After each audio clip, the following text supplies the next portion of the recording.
Football বিশ্বকাপের মাঝেই football টুর্নামেন্টকে ঘিরে উন্মাদনা বহরমপুরে। রবিবার রাতে একদিকে যখন রাত জাগবে অনেকেই, তখন ফুটবল টুর্নামেন্ট জ্বরে কাঁপবে বহরমপুরও। বহরমপুর ওয়াইএমএ মাঠে শুরু হলো all Bengal knockout football tournament. শনিবার সন্ধ্যায় ফুটবলে কিক মেরে টুর্নামেন্টের সূচনা করেন রাজ্যের মন্ত্রী গৌরীশঙ্কর ঘোষ। একদিকে বিশ্বকাপ ফুটবল চলছে আর মাত্র একটা দিন, তারপরে আমরা ফাইনাল খেলা যেমন দেখতে পাবো, ঠিক তেমনি এখানেও একটা সুন্দর ফুটবল প্রতিযোগিতা আজকে শুরু হচ্ছে। আজ এবং আগামীকাল দুদিন এই টুর্নামেন্ট চলবে। 4টে টিম আমাদের জেলার, বাকি 4টে টিম বাইরে থেকে এসেছে। আমরা আশা রাখবো দৃষ্টিনন্দন ফুটবল এই দুদিন ধরে আমরা সকলে উপভোগ করব। সেই জন্য এই ফুটবলের মধ্যে দিয়ে আমরা নিজেদেরকে আরো ঐক্যবদ্ধ করব, আমরা সৌভ্রাতৃত্বের পরিবেশ গড়ে তুলব এবং দৃষ্টিনন্দন ফুটবল উপভোগ করব।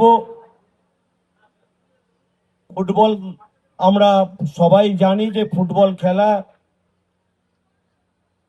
আমরা আমাদের দেশ বিশ্বকাপে অংশগ্রহণ করতে পারিনি, তবু আমরা অনেকেই আছি প্রত্যেকটা খেলা রাত জেগে আমরা দেখছি।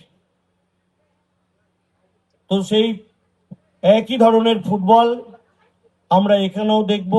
মন্ত্রী ছাড়াও এদিন টুর্নামেন্টের সূচনায় মাঠে উপস্থিত ছিলেন রাজারহাট গোপালপুরের বিধায়ক তরুণ জ্যোতি তেওয়ারি, নবগ্রামের বিধায়ক দিলীপ সাহা সহ বিশিষ্টজনেরা। আগামী দিনে ভারতও ফুটবল বিশ্বকাপে অংশ নেবে। অনুষ্ঠানে এসে আশা প্রকাশ করেন রাজারহাট গোপালপুরের বিধায়ক তরুণ জ্যোতি তেওয়ারি। এবং আগামীকাল প্রত্যেক ফুটবল প্রেমীর জন্যই একটা খুব আবেগঘন দিন।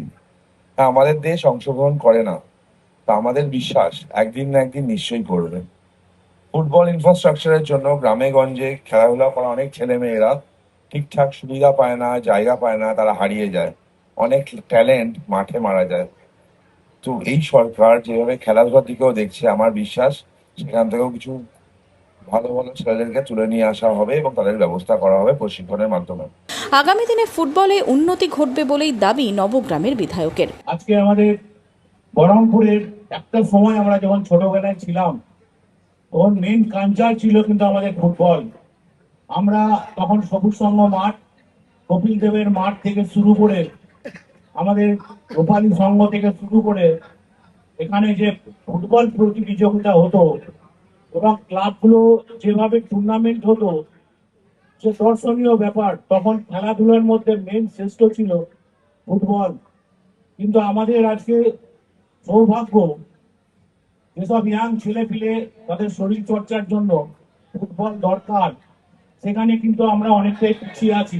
টুর্নামেন্টে মুর্শিদাবাদ জেলার 4টি দল ও রাজ্যের বিভিন্ন জায়গা থেকে আরও 4টি দল অংশ নিচ্ছে। দুদিনের টুর্নামেন্টে খেলবেন বিদেশি ফুটবলাররাও। Bureau report, Madhyabanga news.